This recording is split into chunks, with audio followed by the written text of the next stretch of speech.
First of all, thank everyone for being so patient. In the mid-'70s, Cher established herself as a leader in the entertainment industry by first being one half of the duo Sonny and Cher, and then by embarking on her own solo career. And she then continued taking risks by starring in the off-Broadway production of Come Back to the Five and Dime, Jimmy Dean, Jimmy Dean, in a role which she later created in the film version. For that role, she was named as a runner-up in the LA Film Critics Award as Best Supporting Actress and is currently nominated as Best Supporting Actress for the Golden Globe Awards. She continues her film laudits with a role with Meryl Streep in the film about Karen Silkwood, and she has now added another hyphen to her superstardom as an accomplished and successful stage and screen actress. Please give a warm welcome to Cher.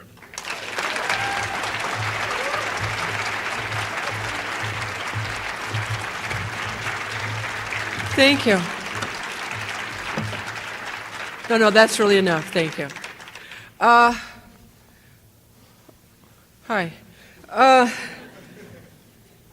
I would not like to make a whole bunch of speech up here before we start. I'd like to just answer questions and talk to you guys, and I'm not really sure what you're going to ask or what I'm really doing here. So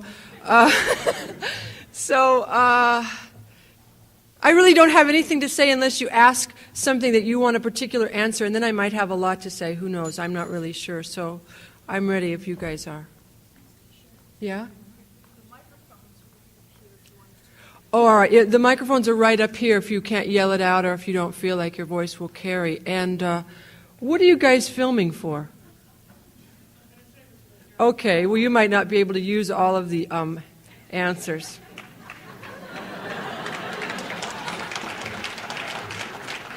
All right, so if you have any kind of question, either come up or yell it out where you are. Hi. I have a good question for you. I'll be the judge of that.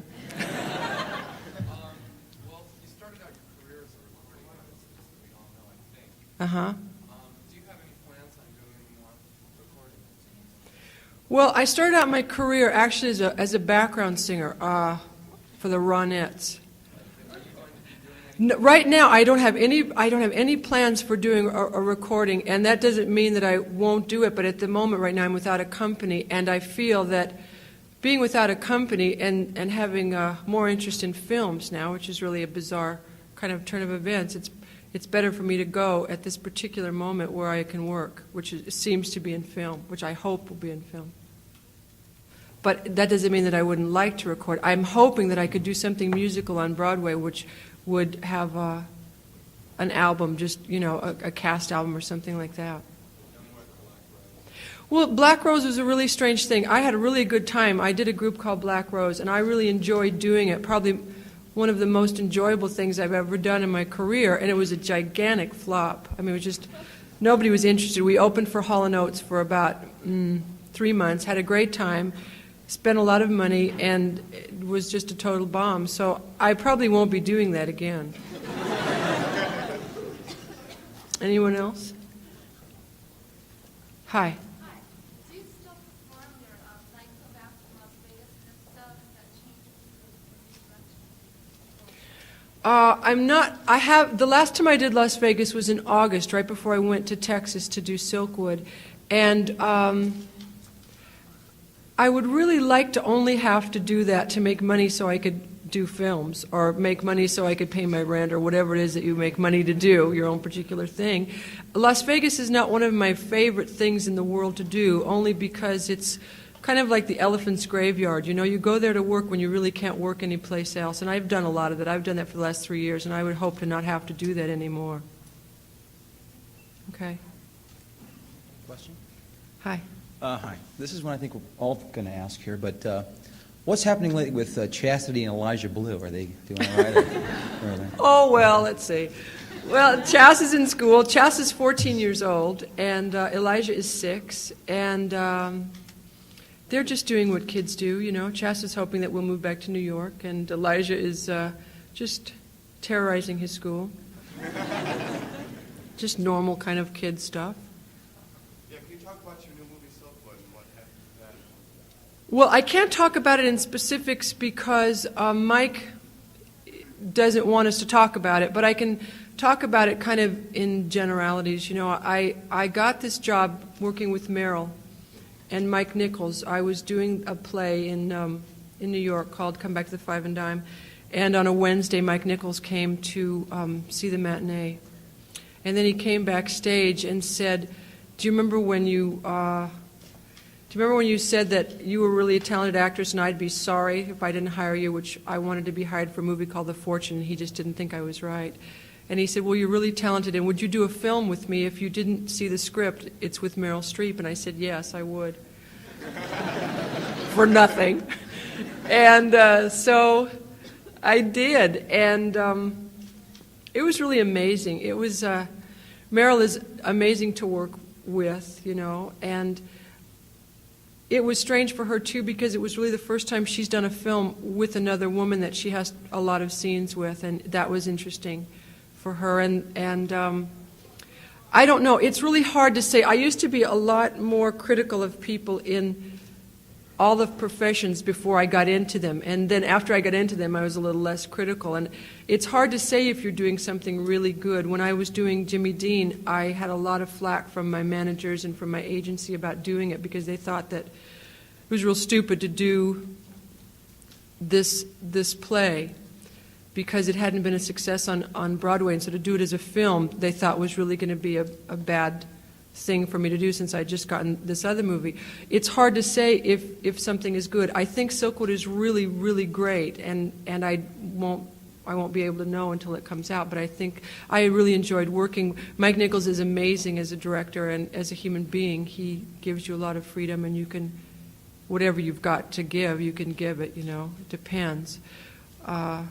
But it was really an amazing experience, and I think that the story is certainly worthwhile, and Meryl does a great job. So I think it's going to be really not only a good experience, but something that turns out to be something really important. Hi. I would just like to congratulate you on your work in Jimmy Dean. I really enjoyed it, and I would just like to know why there's been so little publicity on the movie, because everyone I know that's seen it's loved it, but anybody else hasn't even heard of it. Well, when we did Jimmy Dean, it came out, it's playing at the Beverly Cineplex. Anyway, but it was, I think it's playing at the Beverly Cineplex because when it came out, I don't think people thought that it was going to do whatever it was that it did. And then we had kind of like the onslaught of Christmas where there's no movies for 7 years except, you know, like between August and October, August and November. I mean, all I could find to see was Best Little Whorehouse in Texas, An Officer and a Gentleman. You know, and then as soon as Christmas comes, they release 45 movies. Well, the problem was that we couldn't get a house, you know, and they weren't sure the reaction that it was going to get. The play, I think, is very much like the movie. People saw the play and they really enjoyed it, but there wasn't much said about it. The movie, I think most people who see it really enjoy it. I think you either hate it or love it. I don't know. It's one of those kind of middle-of-the-road films. And I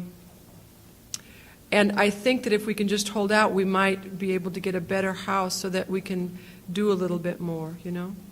But I don't know. I'm guessing. This is what I get from, like, the inside scoop and probably what no one would tell you. So that's my answer. Yeah.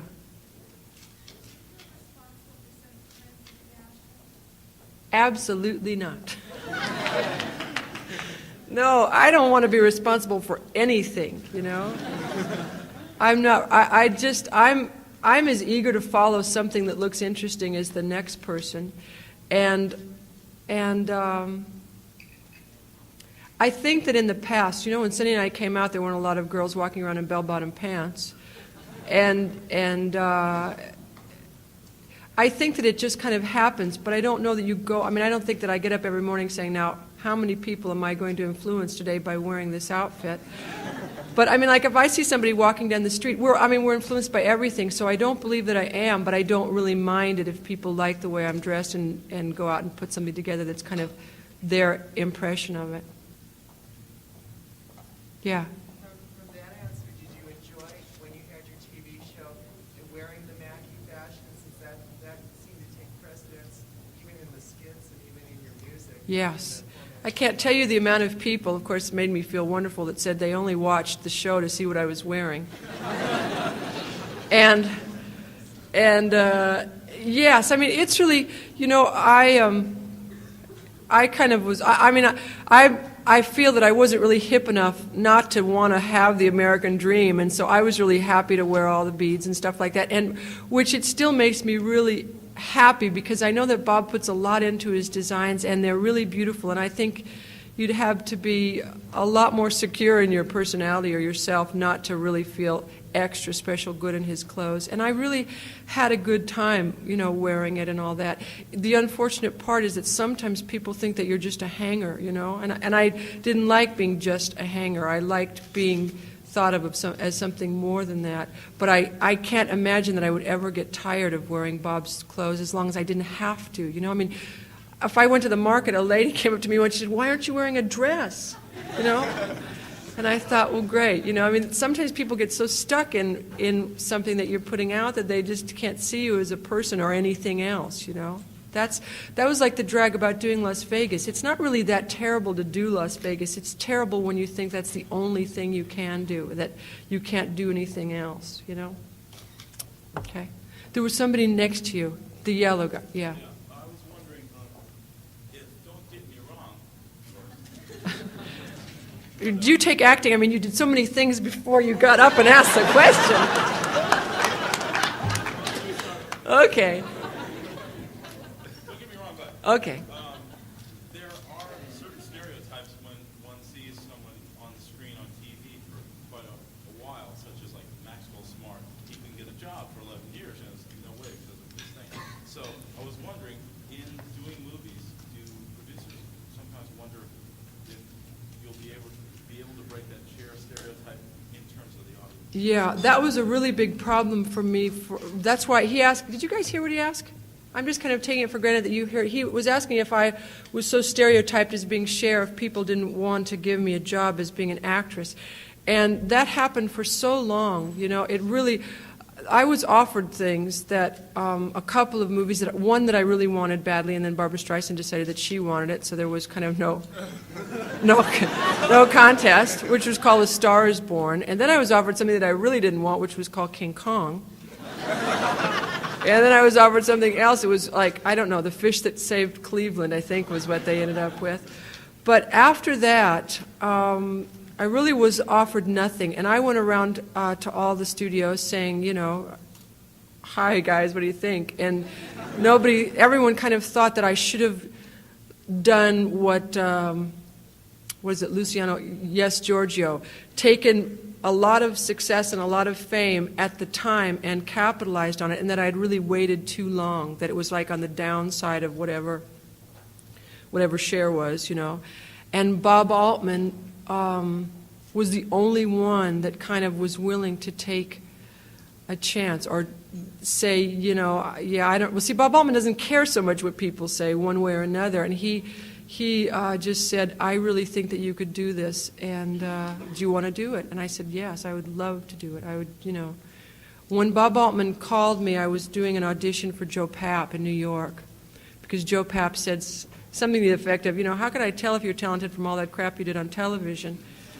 Do something for me. So I went to New York to study with Lee Strasberg and also to do something for Joe Papp. So Bob Altman just called me while I was there, and he said, come and read this script. He wanted me, for the benefit of you who have seen the film, he wanted me to play Joanne, which I really didn't want to do. And I wanted to play Sissy. And finally we came down to letting me play Sissy, which I really felt I could do a better job in. But I think that if it hadn't been Bob, I don't know what I would have done. I mean, I don't think I would be working right now, because there were two other people, Francis Coppola and I are friends, and he said, you should be doing something. You should be working, and yet he couldn't. He was, having his own troubles, and a guy named Tom Mount at Universal, but he didn't have the power at that time to get anybody interested. So I think if it hadn't been for Bob, I really don't know what I would be doing right now. I don't think I would be having 2 movies and a play this year if it hadn't been for him. And B, Yes. You didn't say A. a more esoteric question.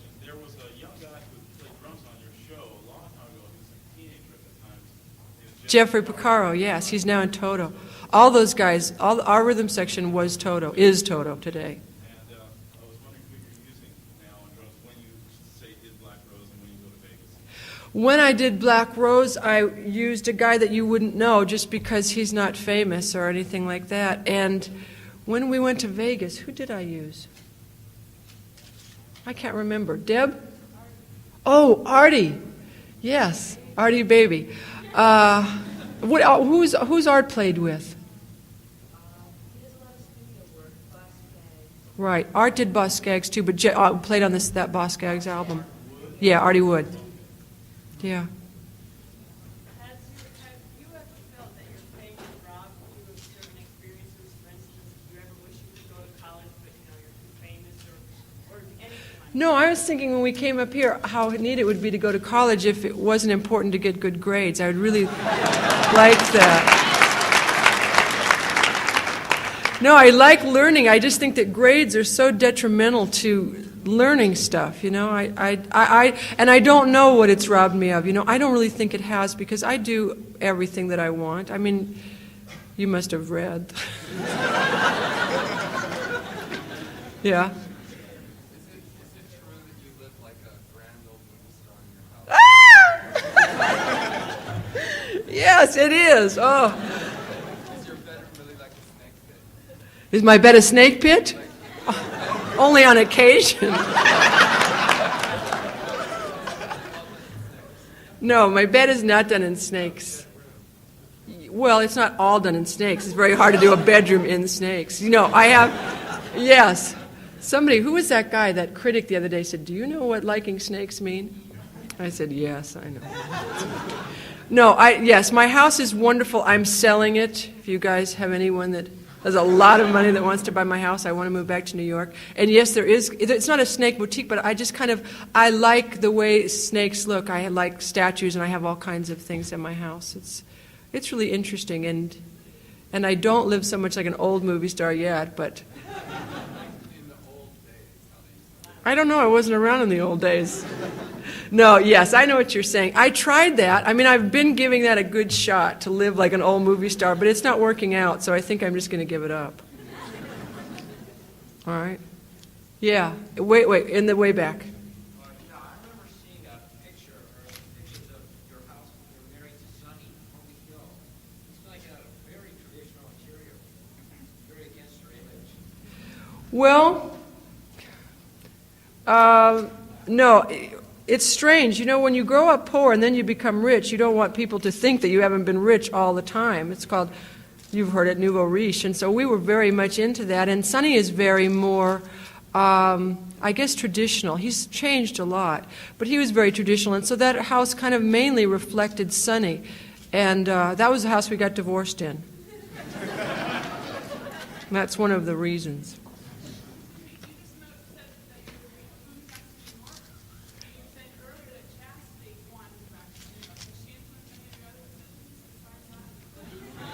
Well, no, I mean, not no. I'm pretty influenced by Chastity. She doesn't say much. My children are very strange. Elijah is kind of like the rowdy, body, bizarre side of me, and Chastity's kind of like the more together, whatever side of me. And she's very mature, and so she really loved it in New York, and I also really loved it. I think because I was a lot happier, and my children were a lot happier, and also she's 14 years old, and you can be very autonomous in New York at 14, and you can't be basically in Los Angeles if you don't have a car. It's kind of difficult to, get around. And I also think for me and for my particular children, New York is a better place because there's a lot more happening. It forces you out. It forces you to do a lot. I feel a lot more alive. I'm very much more reclusive in Los Angeles than I am in New York. So yes, and I do listen to her a lot. She doesn't say a lot, but when she does, it's usually worthwhile.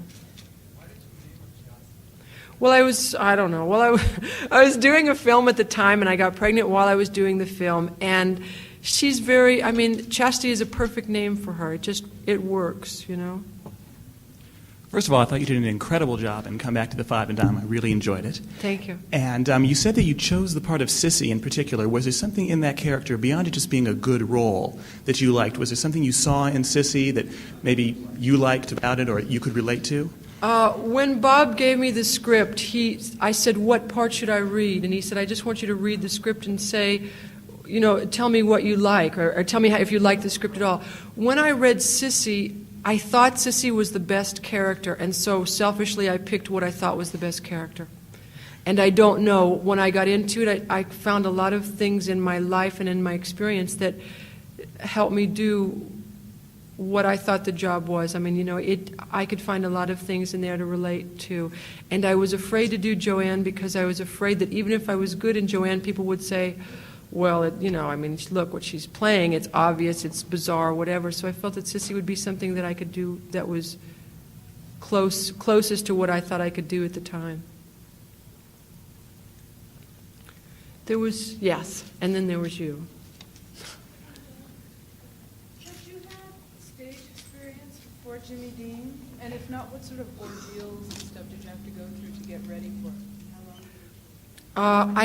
I have had stage experience just because of being on the stage. I was never in a play in school or anything like that, but I felt so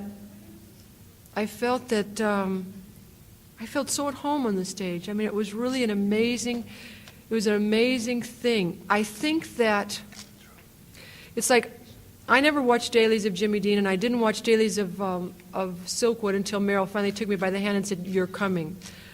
Because one time I turned on the Cher show, and I saw in my eyes this real bullshit kind of not wanting to be there, not believing what I was doing, and I felt that if I saw it in my eyes on the screen that I'd have to give it up, because that's what I did. I just left the show. So if you give up, if you just will take the chance of making a total fool or giving everything you have to give, there's some kind of like tranquility or a feeling of ease that you get by being on stage. And when I went to the stage, I just felt real comfortable, and I felt that I really belonged there, I felt like it was all right. And I think that's what you have to kind of get. And I guess you can get it by going to school and learning it. It's just a different process. I just had to get it right away. I didn't have time. I didn't have time to go through any kind of a process. I just had to have it. So I used my other stage experience to feel comfortable just up here a little bit elevated, having people down there, not paying any attention to the people really, and feeling at ease. And I did. A couple of nights I had a really hard time. The night that the critics came, I was so nervous. It was terrible. It was all of a sudden I hadn't thought about going to Broadway or making a change, and all of a sudden everything came in on me that night. And I was a mess, and I could not find anything anywhere. My pits were going. I was like, I went off during the intermission. I said to Sandy, I'm going to have to leave the stage. I can't do this. I can't act. Everything that you go through. And then all of a sudden, I remembered something that Lee had told me, and he said, when you get out of it, when you get out of your character, just get back, think about what you're doing. And if you think about what you're doing long enough, all of a sudden you'll be in it again, instead of thinking about what you're doing what you're doing. And that happened to me a couple of times, but mostly if I kept my concentration, I was fine. You. Okay, it's got to be difficult in a situation where you're working, being a single parent with a blossoming film career. Do you get to spend much time with your children, and do they get to spend time with you? They can go to We've always spent a lot of time together, and when I was doing Silkwood was the longest time we weren't together. They came on the weekends. I tried to go home, but we were shooting a 6-day schedule, so if I had like 3 days off, I'd come home. Being a single parent is difficult, and you never feel like you're giving your kids enough. I give them what I have. Sometimes it's not enough. Sometimes I try and overcompensate. Sonny's pretty good with chess. He's busy too, and Elijah's father doesn't ever call and also never comes to see him. So that's kind of a bitch. But I think that basically, I think that I'm giving them everything that I can possibly give them, and also still do what I want to do, because I can't give up my life and just stay home and bake cookies. I don't want to do that. I mean, like, we do things together, and I think I do a pretty good job given my circumstance. I'm with them a lot, I'm with them all the time. We go on trips together and we do things together. It's not the best. If I had a husband, it would be better. But I don't know if a husband's worth it. Yeah.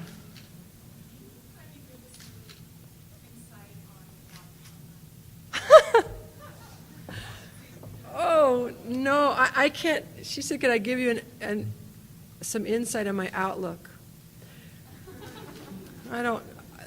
The only thing that I think about, I think constantly. I drive myself crazy trying to think about what is it that I actually think, And it gets real confusing. I think that you should do what it is that you want to do always, Like, I gave up. I wanted to be an actress. When I was 16, I met Sonny and I was studying with a man named Jeff Corey. And I gave it up.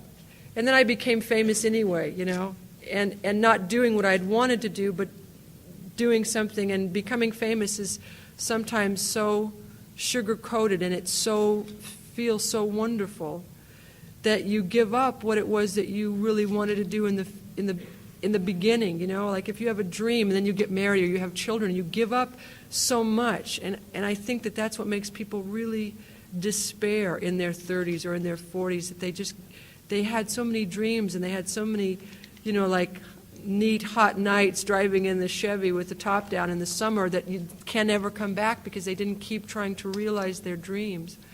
And I think that it's not important what anybody thinks about what you're doing. I don't think that you should care a whole lot about what people think of what you're doing. You can't please everybody, When I left Sonny said, America's going to hate you. And I thought, Jesus, what a heavy thing, my God. I didn't even think about working. I just thought about America hating me. It's like, so, and then I thought, well, fuck America. What am I supposed to do? Live in a life that I absolutely hate? I was so miserable. It was just terrible. And everyone was saying, God, you're so lucky. You have this and you have that. And isn't life wonderful? And I was going home not being able to sleep, weighing like 98 pounds. And it was miserable, my life. And one guy, though, did hate me. I went to an S class, and this guy got up in the middle of S class, and he said, when I was young, I had 2 tapes. I knew that I was dead then. I had 2 tapes, Herb Alpert and Sonny and Cher. And my wife left me when Cher left Sonny, and all I want to know is, what is she doing here? I got up and went to the bathroom at that point.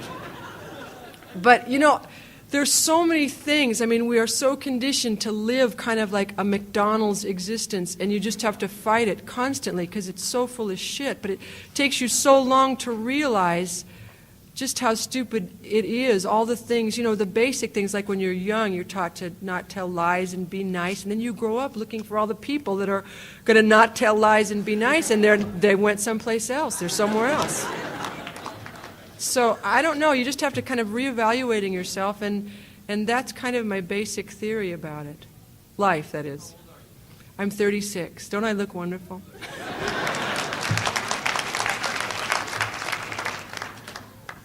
Yeah, way at the back. Do I have any desire to direct? Well,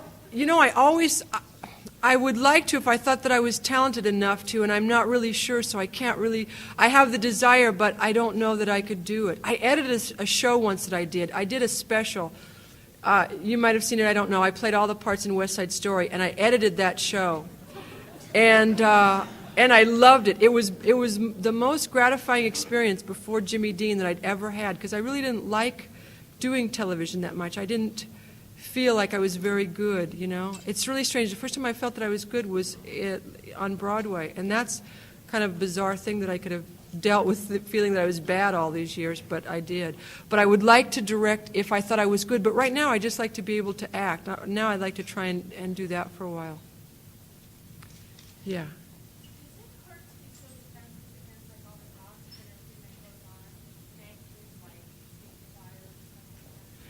It hurts.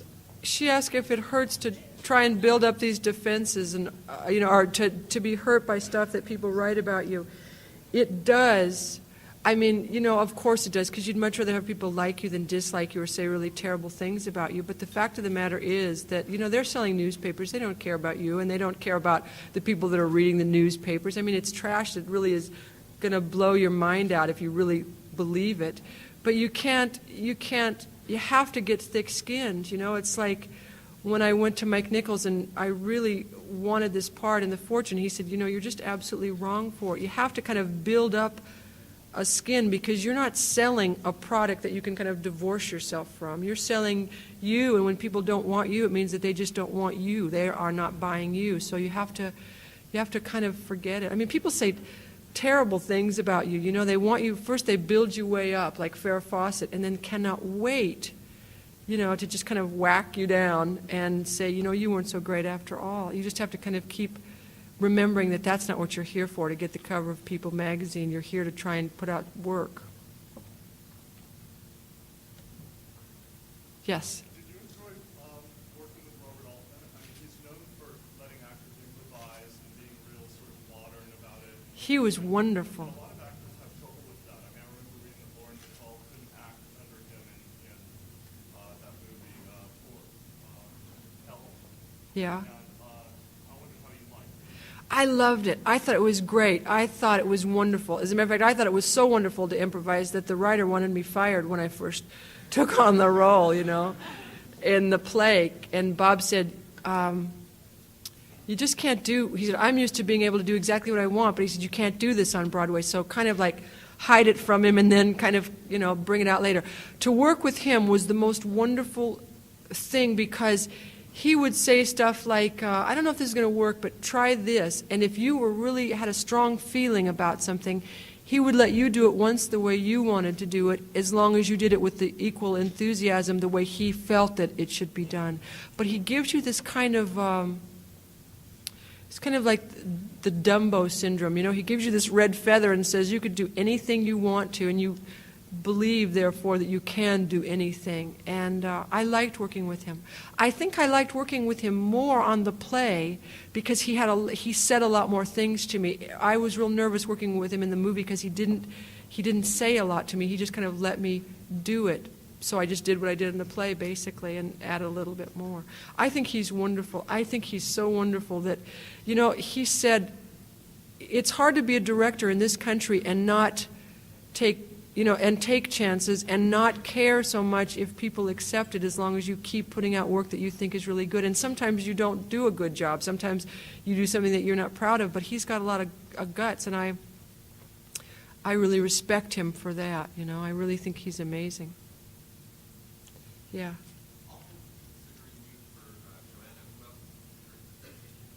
He was considering a friend of Kathy Bates, the girl that played Stella May, who was working down in Nashville, and I don't really remember her name, but he thought she was wonderful.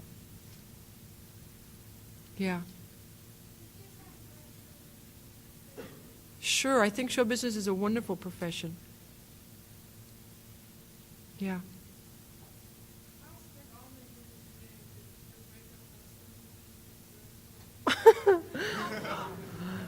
I don't know how he's doing today, you know, and he was doing drugs a long time before I met him, so I don't know if me breaking up with him had anything to do.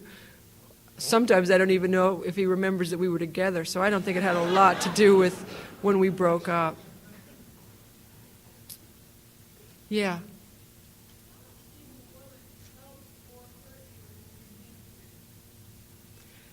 Well, I think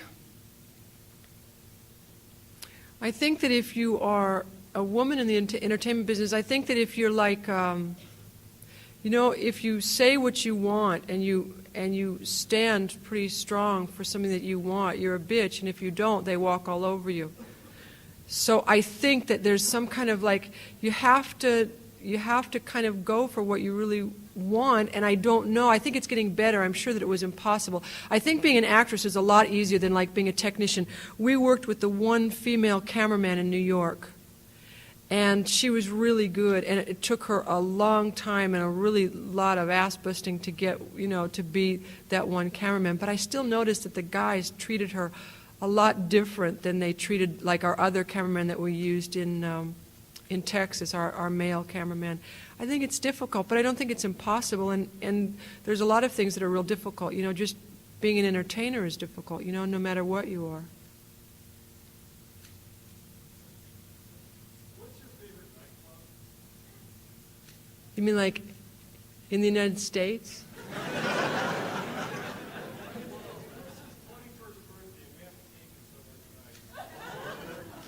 You can't get to New York that fast.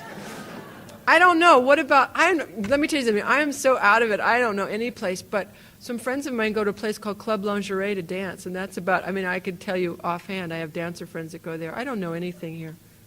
That's a wrong question to ask me. Yeah. The film was a lot more difficult because I just didn't feel like I knew what I was doing in the film. I was so insecure, and I didn't, I wanted, actually, I wasn't sure if I wanted to do the film. I was nervous to do the film, and I didn't feel like I was doing a good job some days. It was really, the play, you know, there's a logical continuity. You walk in, you get the emotion, you're working, someone says something. I have like a tough scene, and we broke right in the first 2 lines of that scene at 5:30, and we picked up the next 2 lines at 6 o'clock the next morning. And I thought, what am I going to do? I don't know what to do to get up that intensity and all that. So my friends in Toto had a new album that was out, and there was a second song on it that had a particular effect on me. And I put it in my headsets, and I just kept playing it over and over between lighting, between takes, you know, and it brought me up to the place that I needed to be. But I felt really like I knew what I was doing on stage, and I felt like I didn't know what I was doing very much in the film, like when we were doing it. But I think I was a little bit nervous about just doing it at all. Yeah. Yes, I am. He had a birthday. He's 23. Yeah. How do you think, or how do you see your culture and your background, your heritage affected you in your outlook in the way you're living now? It seems you're quite different, and excuse me, the way you said that you grew up poor and now you're trying to show a different image. What actually was that you learned back then, and do you see any relationship or it's completely different? No, I think. Are you? All right. Okay. It's strange. It's like I might be able to show you by an example. Meryl couldn't care less what she wears. Doesn't care how she looks. I mean, she looks great, but she doesn't make a big effort to she wears jeans or a sweatshirt or anything. It doesn't make any difference. I always kind of growing up wanting to be more accepted by, I don't know who, but accepted is just wanting to be more accepted and wanting to be someone, because sometimes when you grow up, or when I grew up, I felt really badly because I was poor, and I felt that I just wasn't as good and kept striving to make myself into something. And I don't know that making yourself into something by gathering material stuff it doesn't really help. It's like putting stuff on. It doesn't come from inside, but it really took me a long time because I wasn't really happy a lot of the time in the work that I was doing, and I didn't feel like I had very much credibility. And so now it's a little bit easier. Like when I went to New York, I felt a lot better about my work and about who I was, so I didn't have to make myself into something else. I could basically more relax and be who I was, whoever that is, which I'm not even sure now. I'm going to take a couple more questions because you told me it's almost over. So does anybody have anything? Yeah. You seem to have enjoyed your stage experiences quite a bit. Are you still basically just doing film acting? No, I would love to do more stage work. It's really amazing. I mean, when I got the job, I even was nervous about would I be able to do a good job every night, or would I get bored and all that stuff. The strange thing, I heard that, you learn things all the time and all performances are different, and I didn't believe it, but it was actually true. I mean, 2 nights before we closed, I said something, and I said, oh, God, that's what that means. I mean, I never had gotten it, and I was doing, we did it for months and months. But there's something really exciting about stage work, just different, and also an audience is something really special. It's like if you see a great movie, sometimes it's amazing, but sometimes if you see a great play, it somehow stays with you longer or deeper or something, I mean, unless it's Gandhi and you just walk out going, you don't know who you are and what are you doing in here, and how could you possibly go to Jack in the Box after seeing Gandhi? Yeah.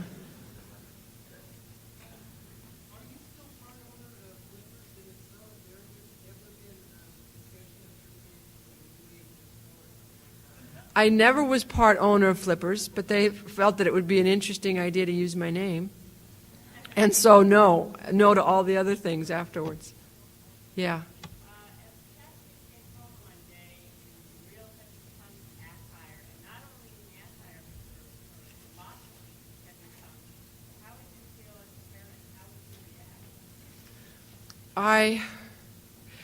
This is the way I feel about that. I feel that every generation deserves to have their own thing. It's none of my business. I feel that I've done about as much with Chastity right now as I can. Chastity has this short hair all over her head, blonde, and but her, I mean, it's happy that I like the way she is. If I didn't like what was inside of her, then it would be really difficult, because I can answer your question kind of, devil may care, because I feel real comfortable with the way she is. She could look any way she wants to. I don't really care how she wants to look. It's what's going through her mind. And since punk is only pretend in America, really, right now, I mean, it's not a real thing. It's the people. When I was in England, I mean, the people didn't have anything to wear, basically. So they thought, if we don't have anything, then let's make not having anything in, and so that we can, so that we could have something for ourselves, so we could have a style.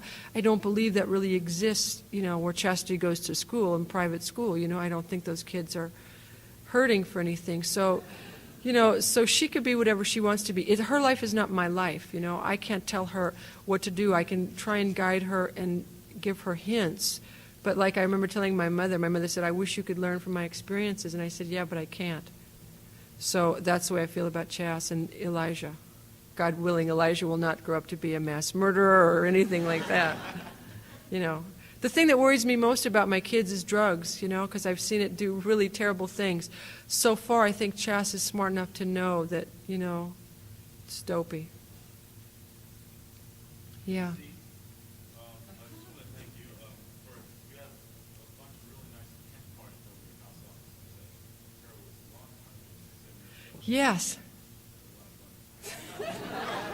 All right, you can be the last one. This may have been asked earlier, but since you just did that fine movie about James Dean, and you're a little bit from that era as I am, do you feel that the James Dean persona had any effect on your choice of men as you grew older, the rebellious, what James Dean represented? Yes, I always like people that are really bad for me. I've always been rebellious. I mean, I was like about 14 or 15 before I realized that I wasn't James Dean. I always felt that that's really a good kind of way to be, really cool and really hip. And I'm sure that it had a big effect on us. And unfortunately, sometimes personas or made up things have a bigger effect on us than things that are more real and would do us a lot more good. So that's it. Thank you very much.